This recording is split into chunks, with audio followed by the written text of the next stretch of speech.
Hello and welcome friends.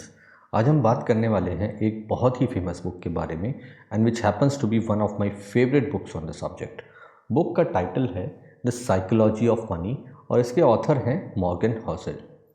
ये book बहुत से एस्पेक्ट्स में बहुत यूनिक है बिकॉज यूजुअली जो हम इस सब्जेक्ट पर बुक्स देखते हैं वो सभी फाइनेंस के साइंटिफिक या मैथमेटिकल एस्पेक्ट की बात करती हैं। आपको ये x amount ABC time period के लिए किसी पर्टिकुलर इंस्ट्रूमेंट में इन्वेस्ट करो और आपको सर्टेन रिटर्न मिल जाएगा। बट ये बुक मैथमेटिकल एस्पेक्ट के बारे में बात ना करके बिहेवियरल एस्पेक्ट के बारे में बात करती है। हम पैसे के साथ कैसे बिहेव करते हैं और उसके साथ हमारा क्या रिलेशन है, ये बुक इन्हीं टॉपिक्स को कवर करती है। तो आइए without wasting any time let's get started with the first part of this series.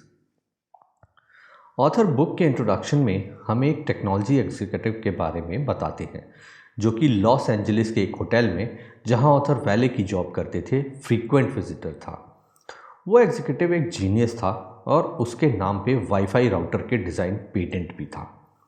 उसने कई कंपनीज स्टार्ट की और उन्हें प्रॉफिट में सेल किया और वो बहुत सक्सेसफुल था। इस टेक जीनियस का पैसे से भी रिलेशन था, बट वो बहुत ही चाइल्डिश और इनसिक्योर था। वो अपने साथ बहुत सा कैश कैरी करता था और सबको दिखाता था। वो अपनी वेल्थ को बहुत शो ऑफ करता था। एक दिन इस टेक एग्जीक्यूटिव ने होटल के एक एम्प्लॉय को बहुत सा कैश दिया और कहा उनकी जगह गोल्ड कॉइन्स लेकर आ। थोड़ी देर में गोल्ड कॉइन्स लेकर वो और उसके कुछ फ्रेंड्स एक नाव में सवार होकर निकल जाते हैं और उन कॉइन्स को पानी में फेंकने लगते हैं। और जब कॉइन्स आपस में टकराते थे या पत्थरों से टकराते थे तो वो खुशियाँ मनाते थे। एक बार इस टेक एग्जीक्यूटिव से होटल रेस्टोरेंट में एक लैंप टूट जाता है। रेस्टोरेंट मैनेजर उन्हें $500 देने के लिए कहता है, तो वो मैनेजर को $5000 निकाल कर देते हुए कहते हैं कि ये रखो और यहाँ से निकल जाओ और दोबारा ऐसा मेरी इंसल्ट मत करना। आप सोच सकते हैं कि ऐसा बिहेवियर कितने दिनों तक चल सकता है, और आंसर है ज़्यादा दिन तक नहीं।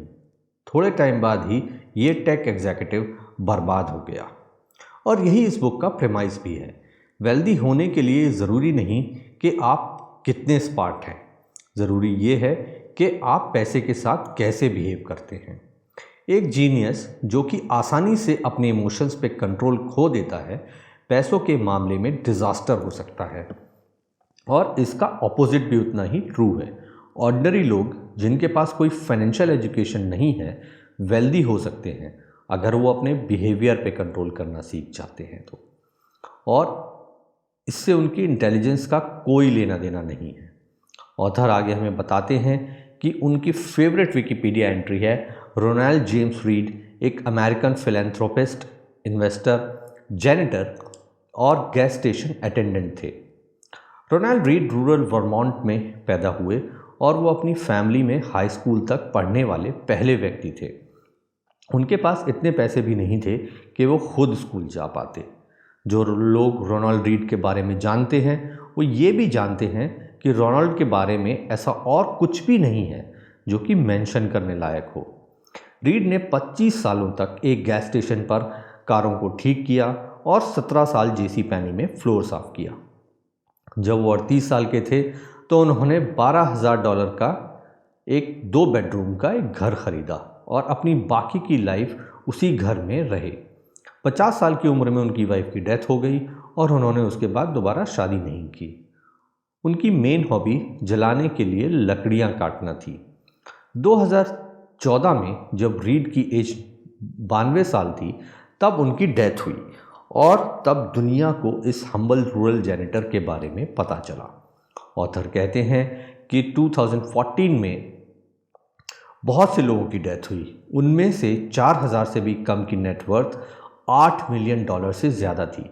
रोनाल्ड रीड उनमें से एक थे। रोनाल्ड के विल के अकॉर्डिंग $2 मिलियन उनके स्टेप किड्स को गए और $6 मिलियन उनके लोकल हॉस्पिटल और लाइब्रेरी को। जो लोग रीड को जानते थे वो हैरान थे कि आखिर उनके पास इतना पैसा कहाँ से आया। उनकी ना तो कोई लॉटरी लगी थी और ना ही उन्हें ये वेल्थ इनहेरिटेंस में मिली थी, और बाद में पता चला कि ये कोई मिस्ट्री नहीं है। रीड ने अपनी एबिलिटी के अकॉर्डिंग सेविंग्स की और उन्हें ब्लू चिप स्टॉक्स में इन्वेस्ट किया। वो छोटी सी सेविंग्स कंपाउंडिंग के मैजिक से $8 मिलियन से ज़्यादा हो गई। ये है जैनिटर से फिलैंथ्रोपिस्ट की कहानी। रोनाल्ड रीड की डेथ से कुछ महीनों पहले रिचर्ड फस्कोन नामक एक व्यक्ति न्यूज़ में थे। रिचर्ड फस्कोन वो सब थे जो रोनाल्ड रीड नहीं थे।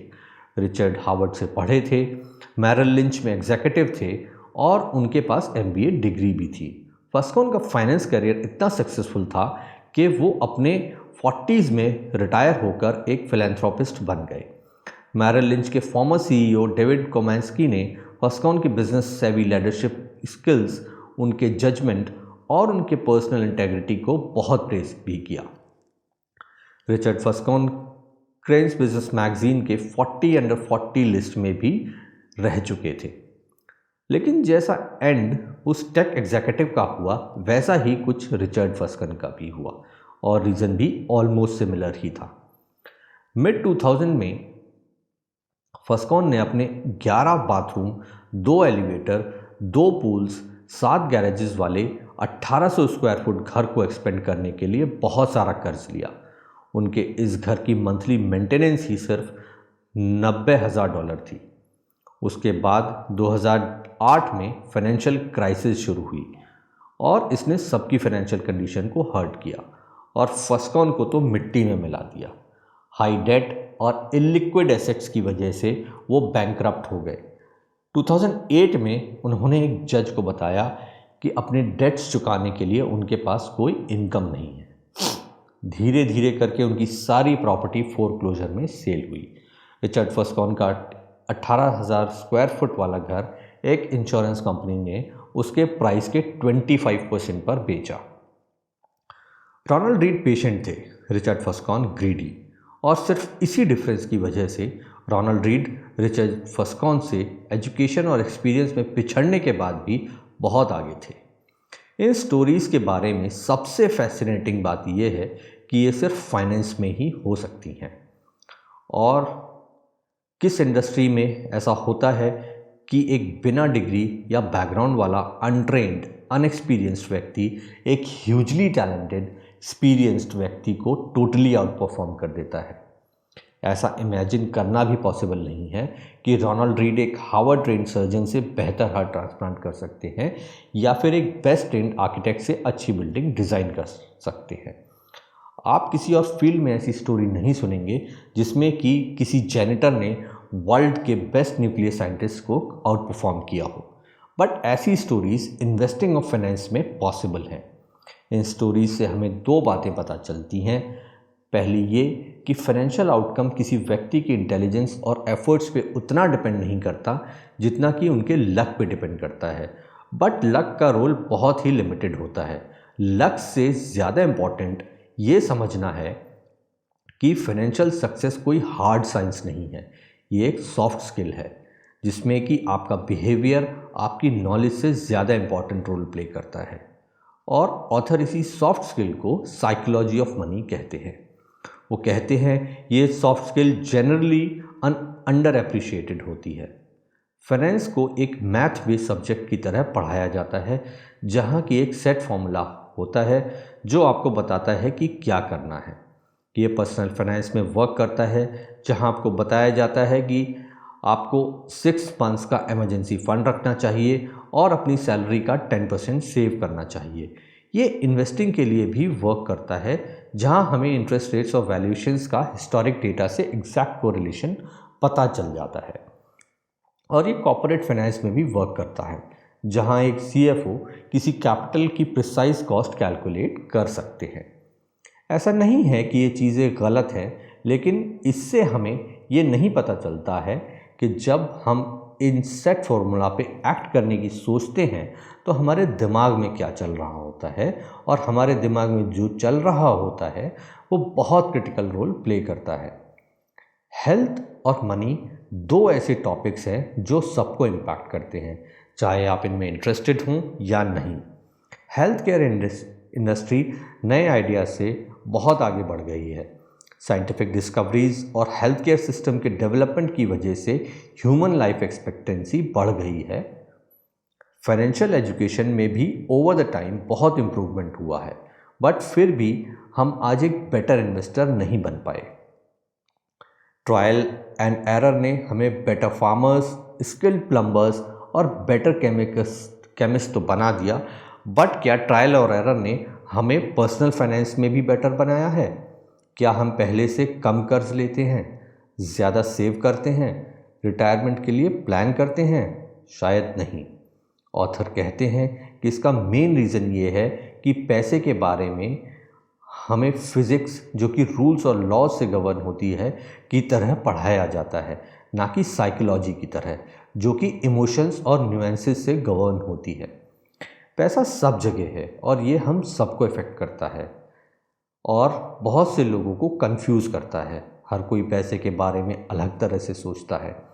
ये हमारी लाइफ के बहुत से एरियाज़ जैसे लाइफ रिस्क, कॉन्फिडेंस और हैप्पीनेस को इफ़ेक्ट करता है। ऑथर कहते हैं कि साइंटिफिक लॉज के थ्रू ये बताया जा सकता है कि किसी ब्रिज पर अगर एक पर्टिकुलर एरिया पर एक certain amount of force apply किया जाए तो वो ब्रिज टूट जाएगा। यही फिज़िक्स की स्पेशलिटी है। फाइनेंस अलग है, ये लोगों के बिहेवियर से गवर्न होता है और किसी एक व्यक्ति का बिहेवियर दूसरे से बिल्कुल अलग हो सकता है। ऑथर कहते हैं फाइनेंस को समझने के लिए हमें इसे साइकोलॉजी और हिस्ट्री के लेंस से पढ़ना चाहिए, ना कि फाइनेंस के लेंस से। ये समझने के लिए कि जो लोग खुद को कर्जे में डुबोते हैं, आपको इंटरेस्ट रेट्स पढ़ने की ज़रूरत नहीं है। आपको ग्रीड, इनसिक्योरिटी और ऑप्टिमिज्म की हिस्ट्री पढ़नी पड़ेगी। ये समझने के लिए कि लोग मार्केट के डाउनफॉल में सेलिंग क्यों करते हैं, आपको फ्यूचर रिटर्न्स के मैथ को पढ़ने की ज़रूरत नहीं। आपको ये समझना होगा कि ऐसे टाइम पर आपको अपनी फैमिली को देखकर कैसा लगेगा, जबकि आपके इन्वेस्टमेंट्स आपकी फैमिली के फ्यूचर को ख़तरे में डाल रहे हैं। ऑथर कहते हैं कि वोल्टेयर की एक ऑब्जर्वेशन है कि हिस्ट्री कभी खुद को रिपीट नहीं करती, लोग हमेशा करते हैं।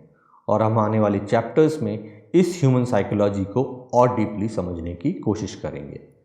Thank you so much for watching this video. अगर आपको ये वीडियो अच्छा लगे तो इसे लाइक कीजिए और अपने फ्रेंड्स के साथ शेयर कीजिए। अगर आप इस चैनल पर नए हैं तो प्लीज़ इसे सब्सक्राइब कीजिए और हमें कमेंट करके बताइए कि आप नेक्स्ट बुक कौन सी कवर करना चाहते हैं।